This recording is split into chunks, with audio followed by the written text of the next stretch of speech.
Come here, son, nephew, young man. Let me holler at you. Most conflicts in America between friends, in my opinion, happen over money. If I'm not mistaken, I know at one point it was, but the leading causes of divorces in America used to be finances as well.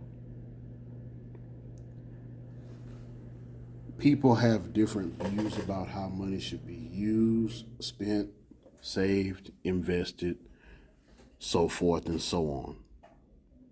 But people are serious about their money.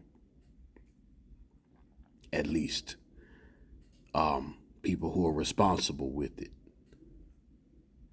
So when you loan people money, I want you to think about what situations you're creating. You can take a normal functioning friendship and it can be destroyed. I'm talking about 10, 20, 30 years you knowing a person, and because of a financial dispute, you can end up not being friends with that person. Some people even, you know, get into conflicts about money they've loaned. So here's my advice. If somebody needs money from you, just give them an amount that you're comfortable with. And I guess another option could be if there's some type of service they can perform for you. For example, if they know how to wash cars or do some type of electrical work or handyman work or something, maybe you can exchange the money for something else. But when you loan money, if somebody doesn't give the money back, you're not going to be happy about it. And you could end up straining or damaging or losing a friendship. And this happens in family relationships too.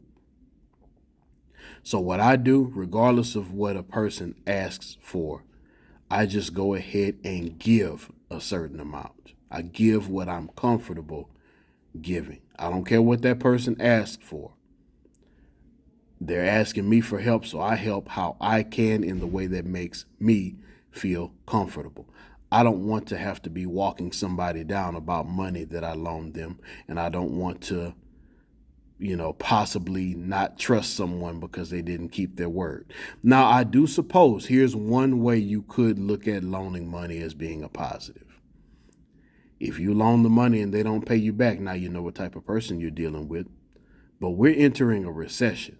Less and less people are going to have the ability to pay money back. And then people don't always need to know what you actually could provide anyway. I had a friend recently who, and I saw this coming, he went on a job where he was more qualified than all of the people on the job. And if you don't know, young men out there, when you're the most qualified person on the job, but like, let's say you're the wisest person there, or you're the smartest person there, or you've had a higher paying job and you had a setback in life and you had to take this lower paying job, don't you go up in there telling people everything. As a matter of fact, I'm going to make another video about that. I'm not even going to go into detail about that because that's a different topic. But don't you go on this job telling everybody everything and you let people know that you're the most qualified person there. And for God's sakes, don't go on these jobs thinking these folks are your friends. Needless to say, this person lost his job and he has some different skills. I wish he would apply himself in the way that we talked about, but that's a grown man. I got to let him do what he got to do and live how he sees fit. But I knew he was going to need some money, so I offered him already.